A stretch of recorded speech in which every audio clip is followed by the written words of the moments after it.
Bonjour et bienvenue sur Europe Hebdo, votre revue de presse européenne hebdomadaire. Pour cette 44e semaine de 2025, l'avis de l'Union relate la montée des tensions de l'UE avec la Chine, la demande du Parlement européen de revoir le projet de budget, le potentiel retrait de l'UE des aides publiques au développement concernant 2 programmes de vaccins et la mise au point de la BCE sur la situation économique.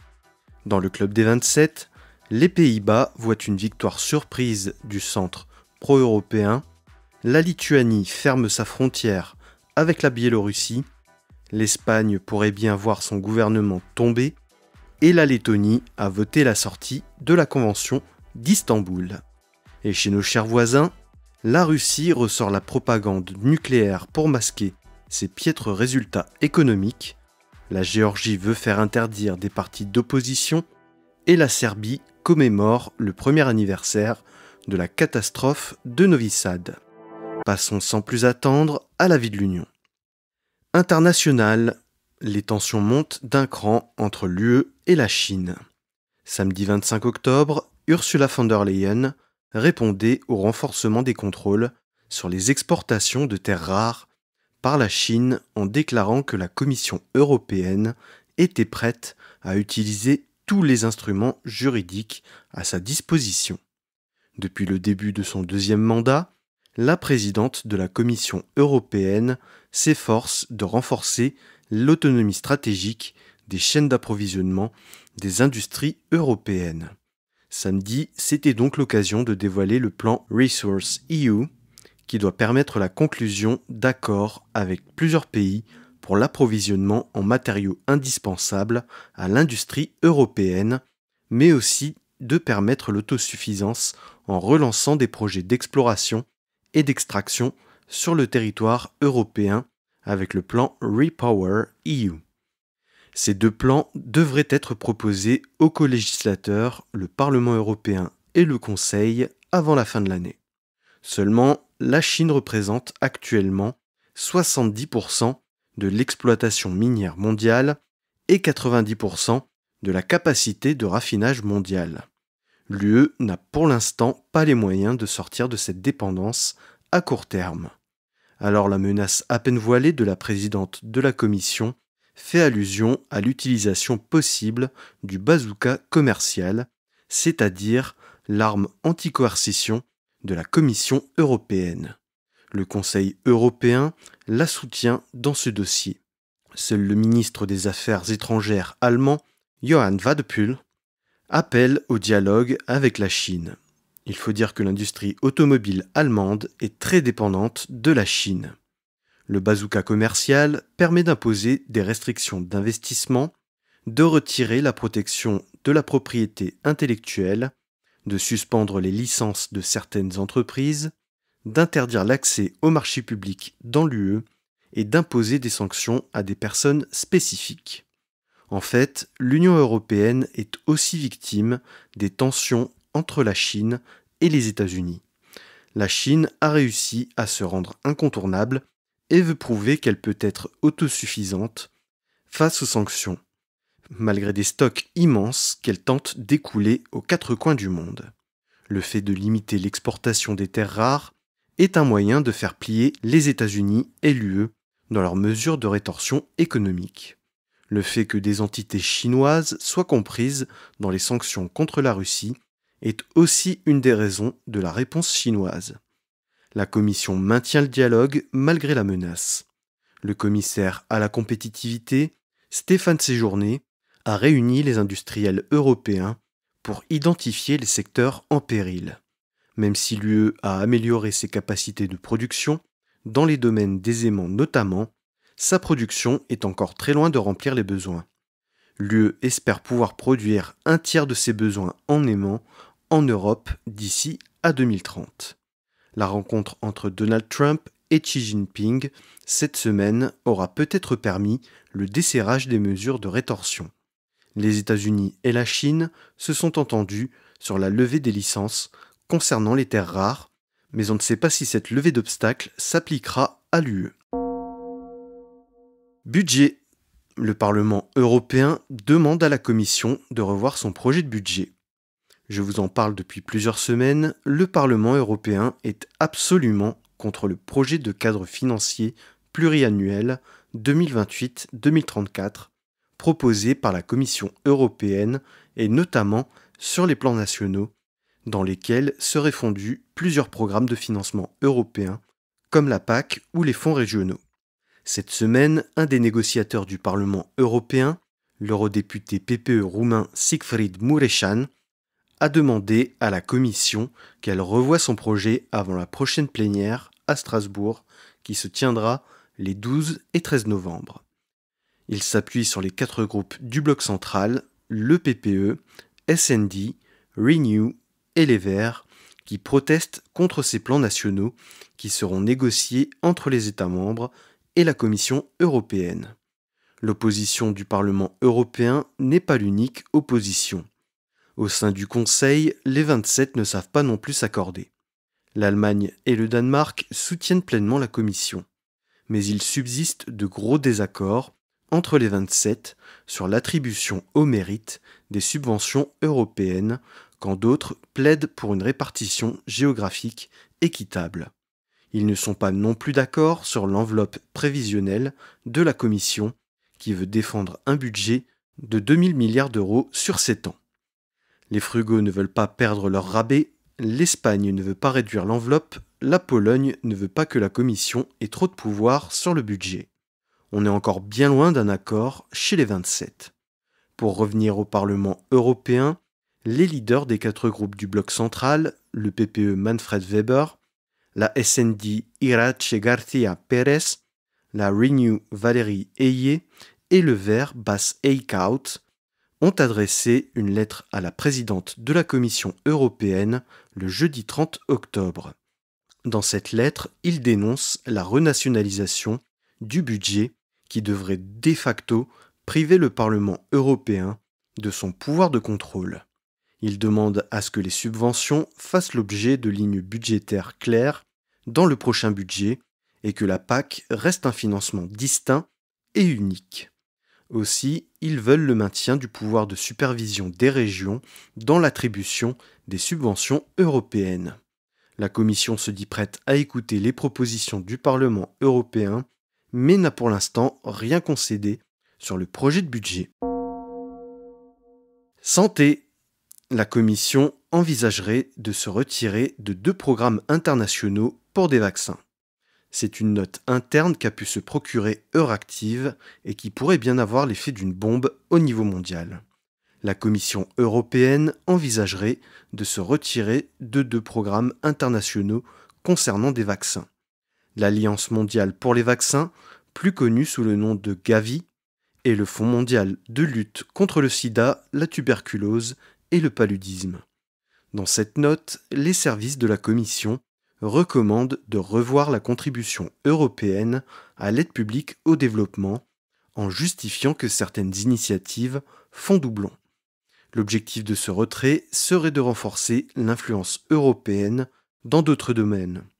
Gavi et le Fonds mondial ont respectivement sauvé 20,6 et 70 millions de personnes grâce à des programmes de vaccination et de prévention contre le paludisme, Ebola, Mpox, la diphtérie et la polio, mais aussi un traitement préventif, la prophylaxie, pré-exposition, la PrEP, qui limite les infections au VIH.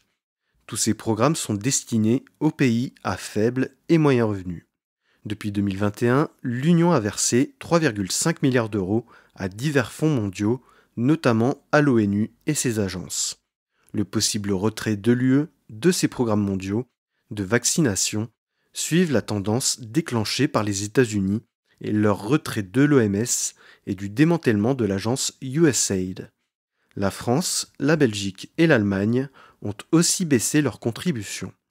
L'Union européenne est mise sous pression pour compenser le retrait ou la baisse de contribution des États.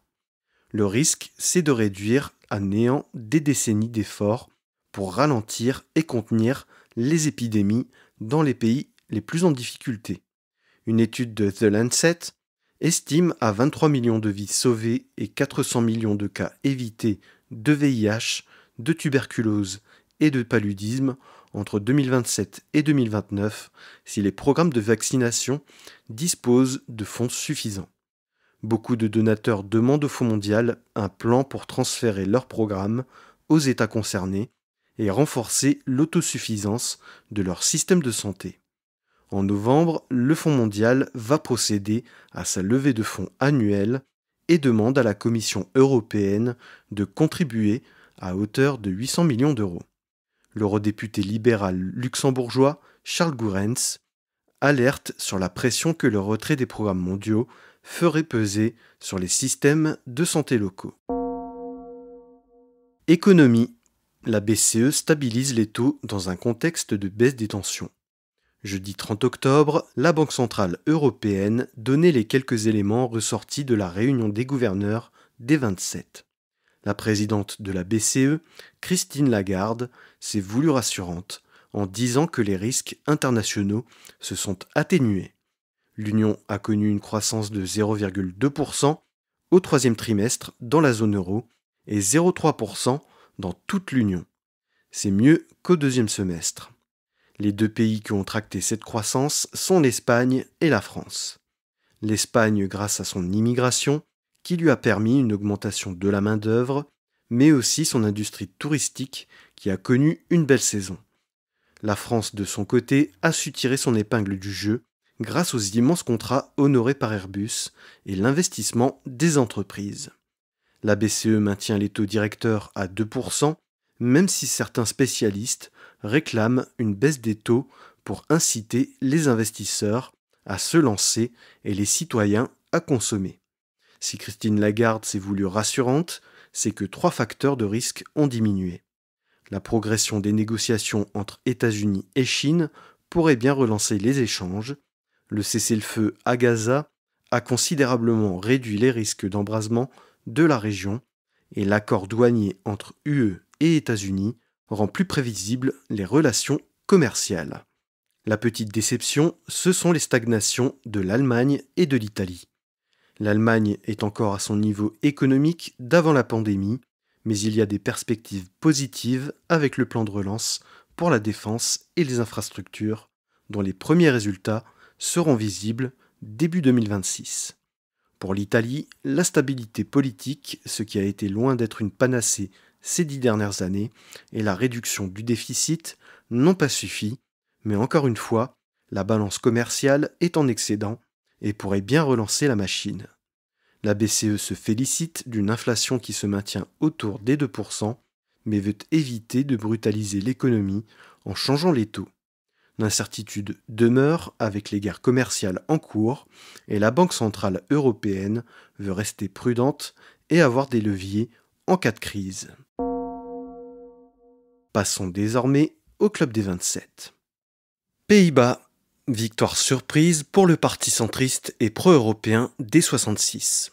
Les législatives anticipées ont été provoquées par le retrait du Parti pour la liberté, le PVV, de Geert Wilders au mois de juin, qui justifiait son retrait par le fait que ses partenaires de coalition, le VVD, le NSC et le BBB, ne lui laissaient pas appliquer son programme sur l'asile malgré le contrat de gouvernement. Depuis de nombreuses semaines, le débat s'était structuré autour de la rivalité entre Wilders et Frans Timmermans, ancien vice-président de la Commission européenne et architecte du Pacte vert, et désormais leader de l'alliance entre les travaillistes du Partij van de Arbeid et des Verts de GroenLinks. En amont de l'élection, immigration et logement figuraient en tête des thèmes de campagne. Une campagne qui s'est tenue dans des conditions délétères, puisque 2 députés du PVV ont multiplié les publications islamophobes à l'encontre de Frans Timmermans, dont 2 publications générées par intelligence artificielle qui ont choqué, une où on le voit menotté et emmené par la police, et une autre où il prend l'argent à un homme pour le donner à un couple de musulmans. Frans Timmermans s'est même fait insulter à la table d'un bar à Amsterdam. Une ambiance de campagne qui a profité aux tenants de la modération et d'une gouvernance plus sereine. C'est le cas du leader de l'appel chrétien-démocrate, le CDA, Henry Bontebal, qui a fait reposer sa campagne sur une décence discrète qui lui a permis de redonner des couleurs au CDA, qui avait largement perdu de son influence ces 15 dernières années. Il a profité d'une dynamique positive, notamment avec l'effondrement du NSC et du BBB qui lui bénéficient directement jusqu'à la dernière semaine de campagne, rattrapée par une déclaration.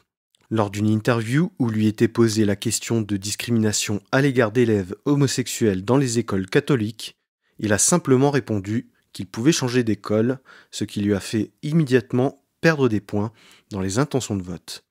Mais le chiffre le plus intéressant, c'était l'indécision de 40% des électeurs à la veille du scrutin. Même si les instituts prévoyaient que cette indécision allait certainement bénéficier au centre droit, difficile de donner des chiffres. Mais mercredi soir, après le scrutin, c'est la surprise totale. À la sortie des urnes, les instituts donnent le Pay-Fei-Fei et le parti centriste pro-européen D66 au coude à coude entre 25 et 27 sièges chacun.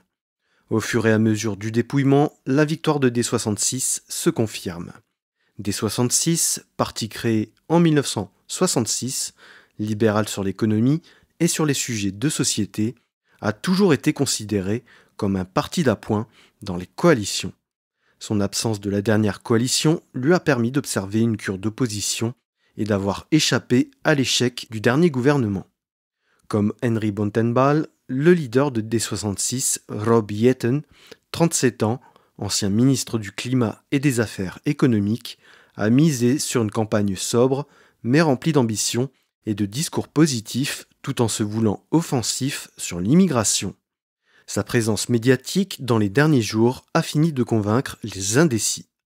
Rob Yetten pourrait devenir le premier ministre-président ouvertement homosexuel et le plus jeune de l'histoire. Ce qui a pu aussi coûter la victoire au Pay-Fei-Fei, c'est la dispersion des voix à l'extrême droite, le parti étant concurrencé par le Forum pour la démocratie et JA21, tous les deux fondamentalement anti-UE et prônent le Nexit. L'extrême droite représentera tout de même un peu moins d'un tiers de la seconde chambre. L'appel chrétien-démocrate, le CDA, gagne 13 sièges pour atteindre 18 sièges, un score pas vu depuis les années 2000.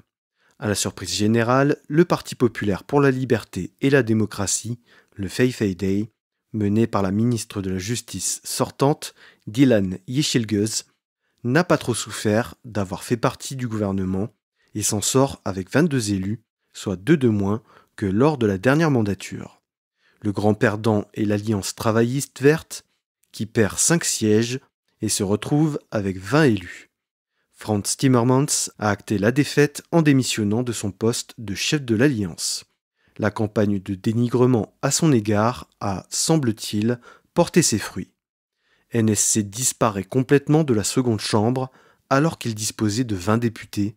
Les électeurs ont dû basculer vers le CDA ou Pay-Fei-Day. Ce ne sont que les chiffres du dépouillement en cours à 99%.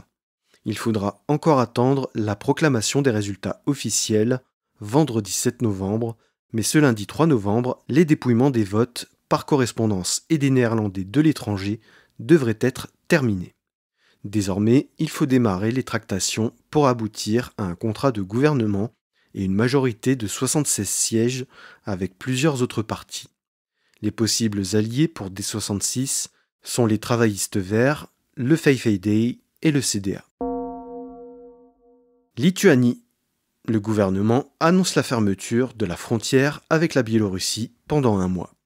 C'est une énième intrusion dans son espace aérien qui a décidé la Lituanie à fermer sa frontière avec la Biélorussie.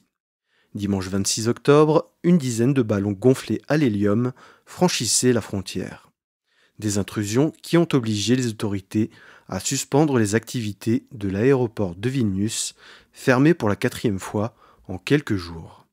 Lundi 27 octobre, le gouvernement annonce son intention de vouloir fermer les postes frontières de Szaltynínkai et Medininkai jusqu'à nouvel ordre.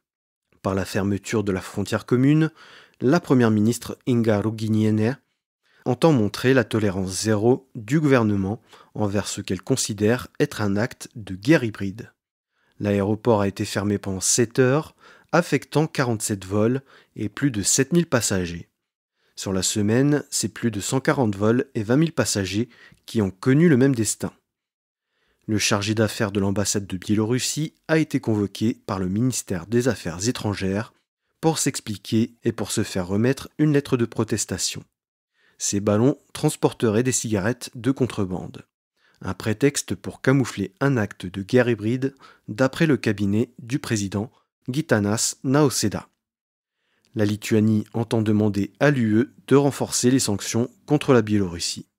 Mercredi 29 octobre, le gouvernement communique plus précisément sur la fermeture de la frontière. Ni les personnes ni les biens ne pourront plus franchir la frontière depuis la Biélorussie. L'exception sera pour les citoyens européens et les détenteurs d'un permis de résidence lituanien. Les gardes-frontières pourront prendre des décisions dans les cas humanitaires. Le transport ferroviaire de fret et de passagers entre la Biélorussie et Kaliningrad ne sont pas visés. La haute représentante de l'UE, Kaja Kallas, demande à la Biélorussie de cesser les provocations. Espagne. Le parti indépendantiste catalan Junts per Catalunya retire son soutien au gouvernement. C'était une menace constante depuis la constitution du gouvernement fin 2023. Les indépendantistes catalans de droite, Junts per Catalunya, Ensemble pour la Catalogne, qui dispose de 7 députés à la Chambre des députés, avec pour condition une loi d'amnistie pour les organisateurs du référendum pour l'indépendance de la Catalogne de 2017, considéré comme illégal par les autorités espagnoles. Seulement, le leader de Junts per Catalunya, Carles Puigdemont, est toujours contraint à l'exil malgré l'adoption de la loi d'amnistie. La faute à un mandat d'arrêt émis par le tribunal constitutionnel à son égard pour détournement de fonds publics à hauteur d'1,6 million d'euros pour financer l'organisation du référendum. Puigdemont considère que la loi d'amnistie est suffisante et qu'elle inclut les faits de détournement de fonds, ce qui n'est pas l'avis du tribunal constitutionnel.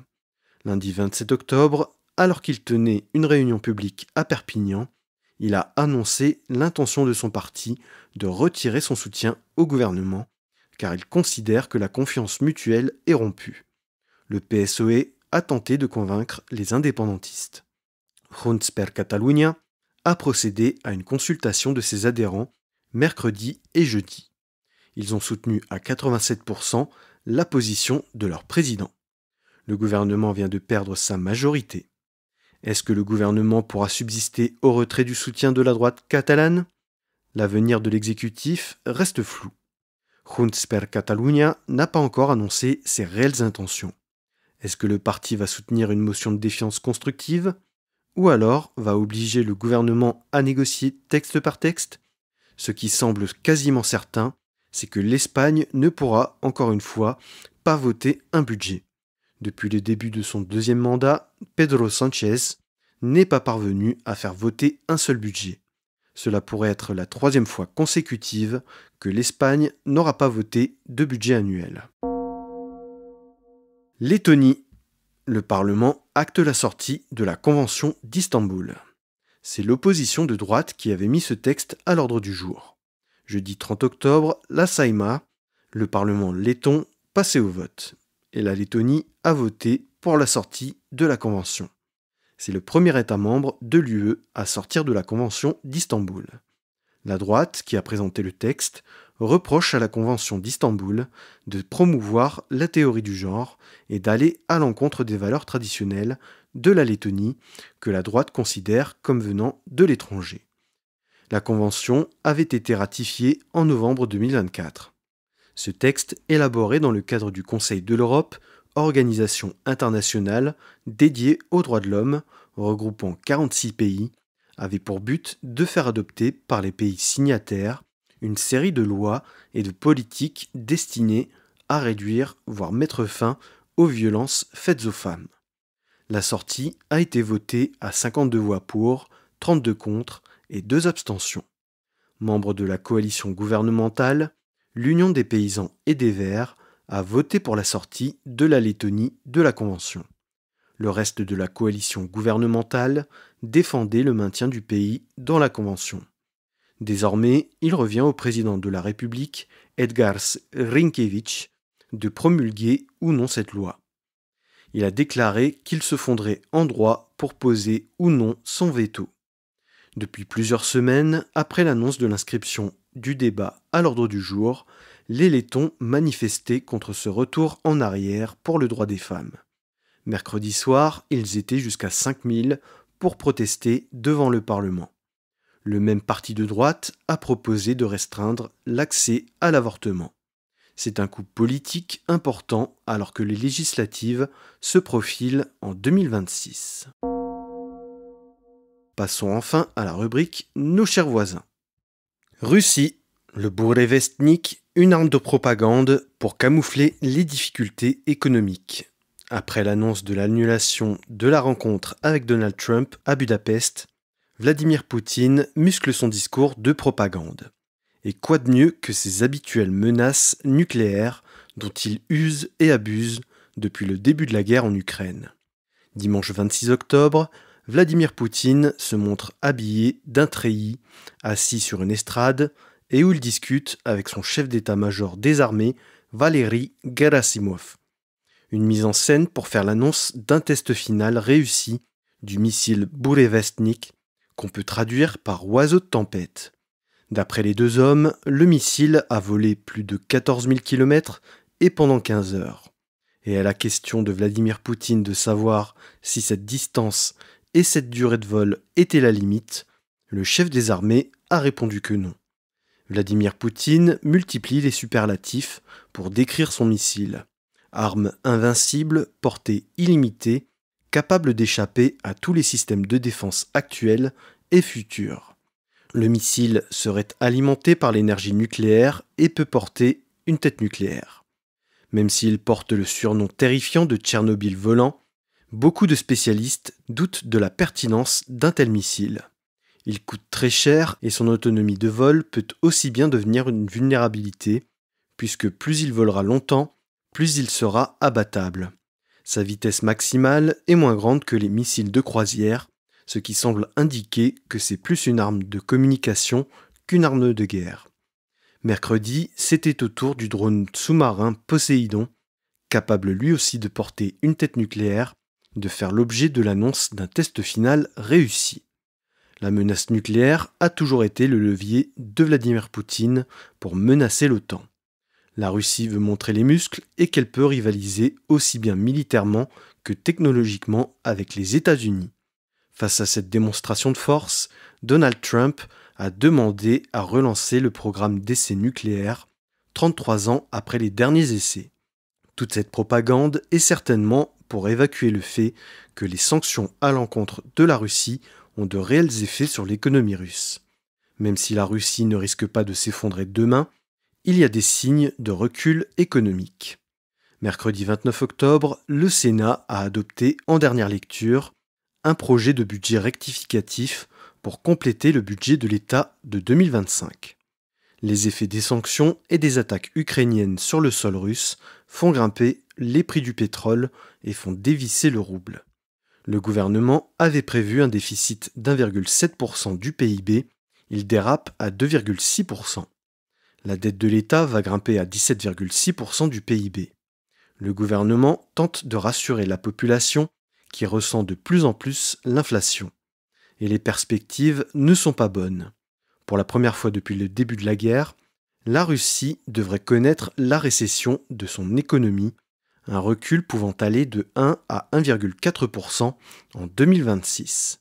En plus de ça, les forces russes s'épuisent à Pokrovsk sans parvenir à obtenir des gains décisifs.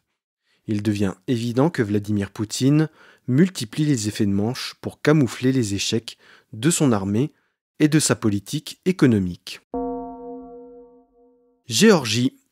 Le gouvernement en passe de faire interdire des partis d'opposition. Mardi 28 octobre, le président du Parlement géorgien, Shalva Papuashvili, annonce que le gouvernement a saisi le Conseil constitutionnel pour faire interdire 3 des plus gros partis d'opposition. Le mouvement National Uni, créé par Mikhail Saakashvili, et les deux partis pro-européens, Lelo et Achali.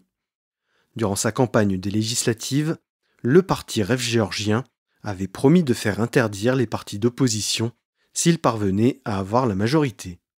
Après des élections que plusieurs observateurs internationaux ont qualifiées d'insincères à cause d'achats de voix et d'intimidation, Rêve géorgien est parvenu à avoir la majorité absolue.